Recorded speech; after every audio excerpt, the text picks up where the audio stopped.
Hello YouTube, this is Charlie426, and today we have the review of the newly released HG Zeon Gundam. And now this unit, or this Gunpla, is actually seen in the recent anime, the Gundam Build Divers Re-Rise series. And of course, the thing is that this is not actually used by the main characters or the main team. It's that it's actually a Gunpla kit that's used by some sort of other character within the series, basically called Captain Zeon.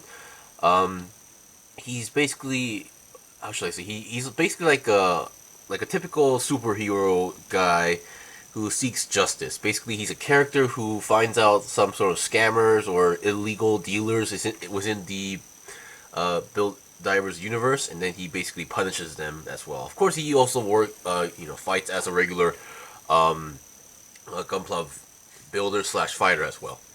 Anyway, let's get on to the review. So, first of all, I would like to mention this kit is amazingly cool. I mean, personally, I find this kit to be very awesome. Or, basically, I really like the looks of it. Some people, the moment this was announced, some people saying that it was ugly, some people say it's stupid. Sure, I can kind of understand that, why you would get that idea, but after building the kit, basically, my thoughts on this kit was basically very different from what I thought at first. I didn't think it was stupid. I actually really did like the concept slash design. My biggest concern were just basically the weapons, basically, because the weapons were extremely big. Even right now, it is big, but now, after fiddling around with it, it works. It actually works pretty well. Okay, so let's go on to the review. So let's talk about components. So first of all, what you get, of course, is obviously Zeon Gundam itself. Hand-wise, you get two multi-purpose hands for left and right. So one set of multi-purpose hands for left and right. And if you can see on the backpack, obviously we get 12 funnels. Of course, these do not open at all. And then something I was never aware about is that on the backpack we actually get two combat knives, which I guess we'll show you guys later. And then other than that, let's talk about equipment. Okay, so first of all, the only actual weapon slash equipment you get is this. The big sword that the Zeon Gundam actually uses. And I believe this thing does actually have a name called the Zeonic Sword. Now, the Zeonic Sword, this thing is supposed to be, this is the original color, but I believe they are, sorry about that. They are releasing like a mass production version, which is, I believe, is green, I believe. So, yeah. And this is actually pretty cool. This actually can open up and it has other few modes. So this is like its base actual like clunky sword mode. We can open up to reveal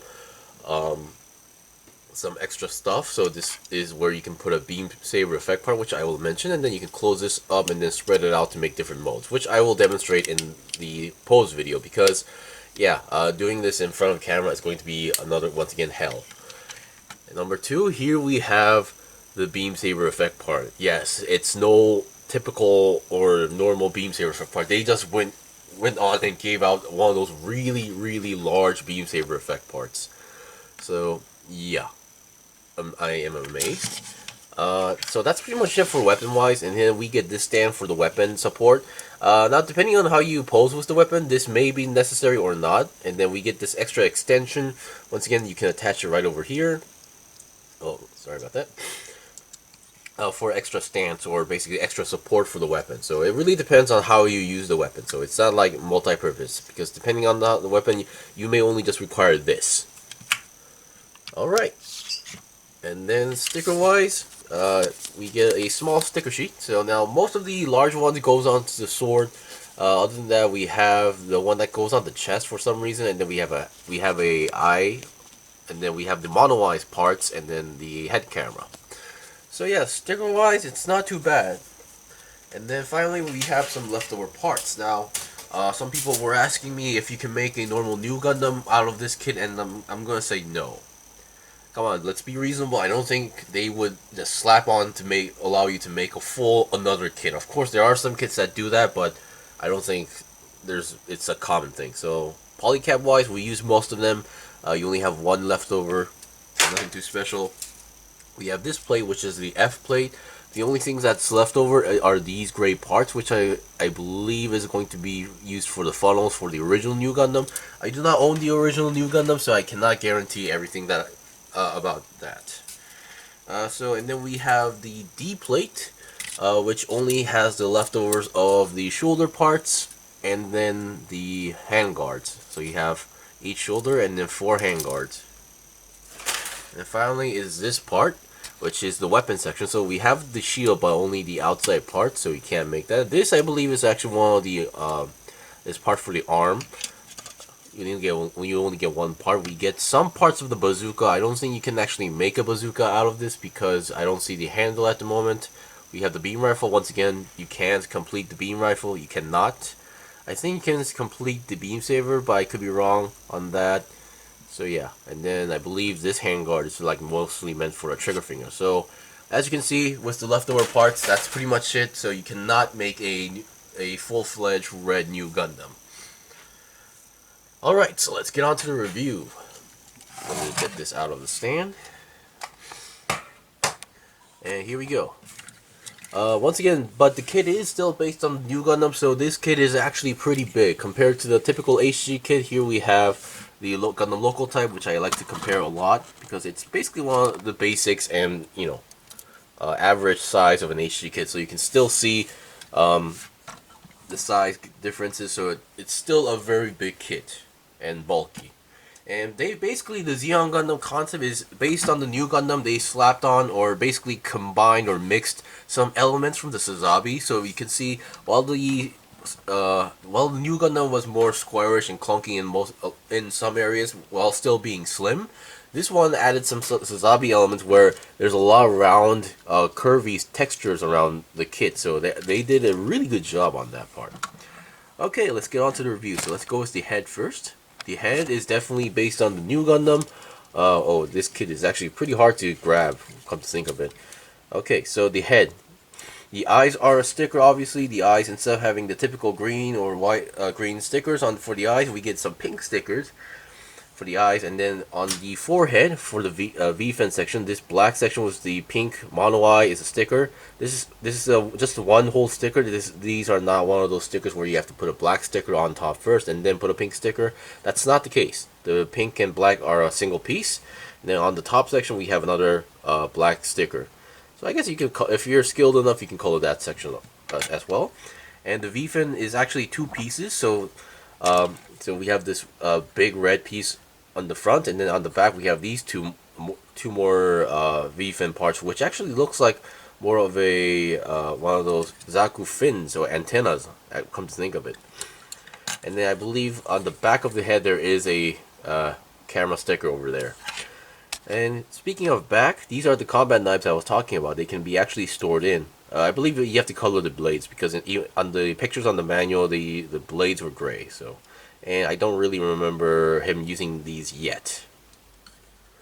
Okay, so let's look at the head articulation. The head, because of the joint being plastic, I believe, it is very stiff. So I actually had some trouble in plugging in the head. So yeah, it can go down that much, up that much, and then 360 should be possible, but once again, I'm not gonna risk it, and there's no reason for a kit to have a 360 twist head. Okay, because mostly I think it's just the chin is actually getting in the way, and then the way how you angle it, it just gets in. There are some multiple areas that gets in the way, so I don't think it's really necessary. We have the nice Z symbol here. This is actually a separate piece, and they did a pretty good job. And for some reason, they tell you to put a red sticker here, but okay, it's not a big deal, so I just slapped it on there. Okay, so once again, I do not own the original Nu Gundam, so there won't be any comparisons, and I don't really think there should be any comparisons with the sazabi as well. Okay, so for the shoulders, the way how the arms work, so the shoulders are actually a separate piece, so it's not like where you attach the shoulder to the arm itself. These are more like a masquerade style where you plug in the shoulder first and you plug in the arm. So the shoulder will move on its own separately. But either way, we have a nice 360 twist on the arm itself, and then the arm can rotate 360 on its own, and the arm can go about 90 degrees to the side. Yeah, of course, as you can see, it can move. You can see the shoulder is kind of moving on its own. And so, which is why sometimes it may look a little bit messy. And you have to really plug the entire arm in to guarantee that secureness. And the shoulder armor does flap a bit, and the shoulder armor itself doesn't really move that much. Despite the way how it's connected, doesn't really move that much as well. But either way, we still have the nice. Ooh, there we go. We still have a nice joint bend, but of course there's only a 90-degree bend because the Nu Gundam, I believe, was also capable of that. And the hands are your typical multi-purpose hands with ball joints. Now this, if you look at most of the pictures, this kind of suffers from the Alex syndrome. What I define the Alex syndrome is that if you look at the Alex Gundam or NT1, he's always displayed, the way how he's always displayed or drawn in pictures is that his arms are always like this, where the bending point is facing towards the body. So this Zeon Gundam was also like kind of like that in the pictures, or most in the anime as well. So just be aware when you're posing, or if you're looking at promo pictures, be aware of that. You're going to have to position the arms a little bit differently. And then for the arm guards, so these are the arm guards, but you can actually take them off, and they tell you to. So you have these two holes. Oh, actually not this one. So not this one, but if on the other arm, if you're having trouble like positioning stuff, they actually tell you to take it off. And then we have these two holes up and down. So at first, I believe you're attaching the hole to the top section, so you can actually move so it would be usually like this. You will be connecting the hole on the top section for the lower one, but if you're having trouble, you can always move it upwards. Of course, you're gonna have to reposition the shoulder. So because depending on how you use the weapon, you're gonna have to reposition this so you actually get some extra space on the hand. Because if it's lower, you're going to obviously have some limitations regarding the weapon space. Like that, so yeah. Just a nice extra, tip from the manual, basically. Now let's look at the body, and once again, they actually added some extra cables, but the good thing is that the cables are connected to the upper body, not the waist, so which is why it allows us to have a nice articulation going on here. And no, there's no ab crunch, and that's actually a good thing for this kit, because considering the weight of this sword, and despite having an extra stand, if this had a extra ab crunch, this would be terrible. It would always be either on the back or on the forward section. So this is actually much more better for stability.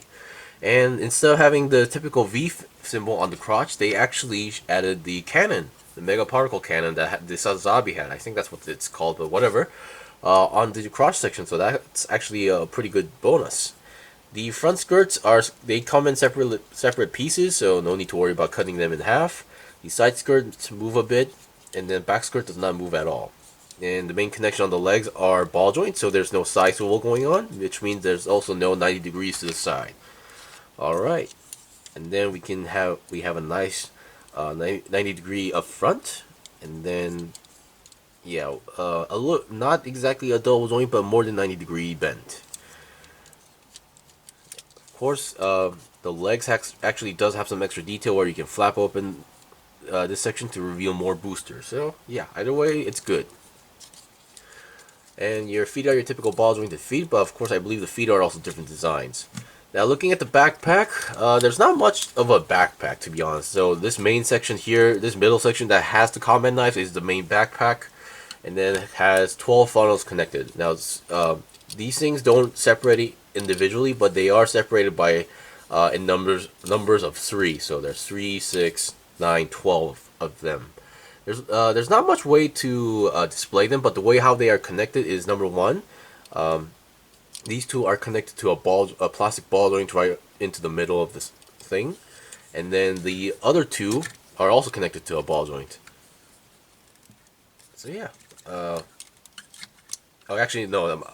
Sorry about that. So the outer sections are actually connected to a ball joint, and then the inner ones are actually connected to a just single peg. Yeah, sorry about that. I kind of got confused on that part, because when I was building this, I was kind of thinking like, how do these connect? And then turns out it was a very simple connect, and these ones are not actually connected to polycaps, which is why we have a nice stability and not being too wobbly. So yeah, and then now the way how these things move is that, so for the outer ones, obviously being ball jointed, we have more range of movement, and then we have another moving point here which allows you to like fold up or move much more. The intersection here, once again, kind of similar to this, but instead of having a ball joint on the end, there's a peg, so which is why we have some movement going on here. Okay, so we've seen the basics of this, so now let's look at the weapon actually before we go on to the poses. So as I mentioned, this is the weapon. The way how this works is that so in the sword mode, and then you can twist the handle right over here to make it into like a more of a gun mode, or yeah. So here the handle, I personally think the handle moves a little bit too easily, but yeah. And then we have these two sections that moves around, so to change some forms and such. Kind of nice gimmick. And as you can see, these two brown sections are a separate color separation pieces, but these two ones are actually stickers. So that's 1, 2, 3, 4. So that's 4 brown stickers, and then we have another 1, 2, 3, 4 brown stickers. So I believe that should be all of the brown stickers that are included in the kit. So yeah, as I mentioned, depending on how you use the weapon, it can be used as a sword or as a gun. So once again, I'll be right back. Okay, I'm back with the first pose. Now this is not much of a really much of a dynamic pose, but still this is one of those poses that was in its promotional images, and I personally like this pose. So here's another example of like how you use the stand. So currently I'm having the sword with one hand. Now this pose is kind of tricky because you actually need to balance the kit with both the sword and the kit. And you're going to use this stand to basically hold the end tip of the sword so it doesn't really fall off or wobble around. So yeah, this pose can be tricky because depending on what angle you look at it, it may look very cool, but at the same time very awkward at the same time. Alright, so once again, so regarding the hands, yeah, it's one of those annoying hands where you have to take off the handguard and then reattach it. Okay, so I'll be right back with its more bigger sword mode. Okay, here we have the second stance with the double hand sword pose. Now, currently, the good thing is that it can actually do the pose. I kind of opened up this section just to show you guys another thing because this actually locks into place pretty tight. So yeah, so as you can see, it is able to do the double hand pose, and I did actually move the arm guard a little bit upwards, so the hand has some extra space to move around. So getting into this pose was not easy, so you really need to fiddle around with it, but it works. And even without the stand, it looks pretty okay. At this point, I'm not really sure how this stand is supposed to support the sword, but either way, it looks really cool. And the good thing is that there's these holes on the sword, so if you have like extra action bases, you can also connect action bases to here to basically give it some extra support. But what you can also do is that I'm gonna take the sword part actually off. Yeah, that's a good thing about this sword. You can actually take it apart. So you can see it is actually capable of doing the double hand pose. Of course, it's kind of tricky. I actually don't know how I was able to pull off last night, but still. So as you can see, we saw the first sword pose. Now you can actually use this as a sword, but what you can also do is split open this section up, and then the end tip goes inside like that.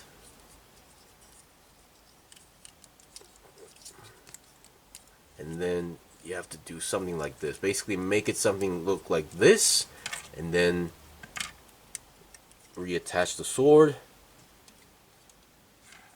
and then now plug in the beam saber effect part. Now this might become a little bit heavy, so I think last night what I had to do was that I had to use the wall as an extra support, but still, there we go.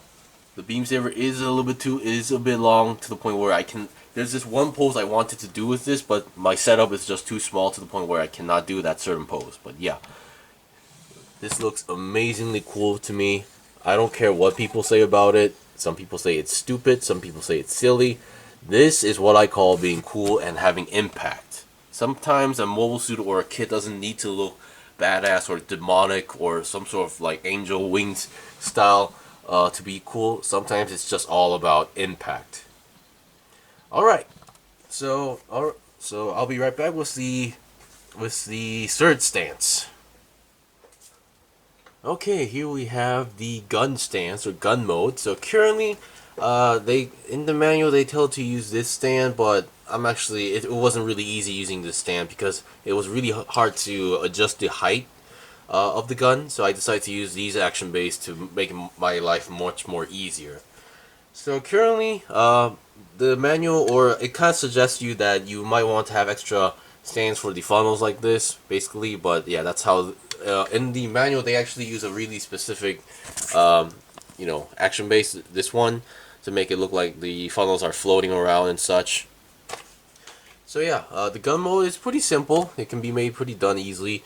So of course, it may become a little bit wobbly depending on the stand, but the way how the gun works is that I forgot to mention another aspect is that, so currently it's like this. So the way how this works is that the sword mode, you can actually spin this area around. So when it's the sword, it's going to be like this, but for the gun, it's just going to be like that. And the design looks actually pretty cool.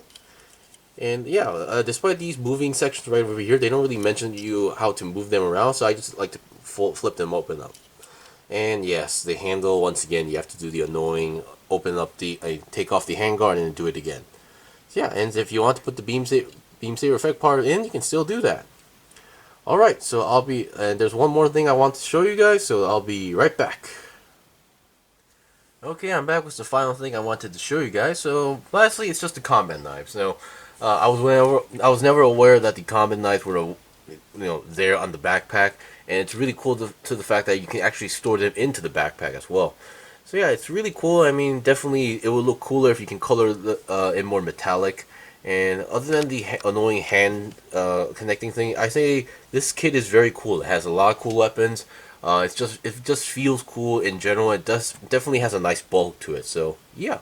And if you guys were wondering on how I connected the funnels to the action base, is that on the bottom there is actually a hole for some connections over there. So yeah, no need to worry about that section as well. And that's pretty much it for the Zeon Gundam. So definitely if you're a big fan of the Nu Gundam or sazabi, or if you wanted to try mixing the two into one, or if you wonder about that, this is your answer. Definitely a good looking kid. Sure, the articulation might be lacking a little bit on the arms and the legs, but still it is enough to pull off a lot of good poses, especially with that big giant sword.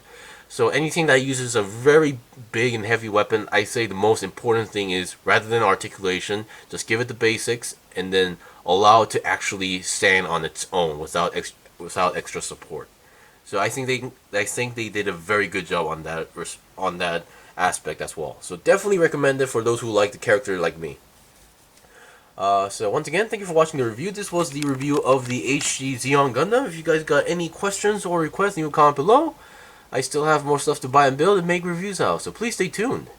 Until then, see you guys next time!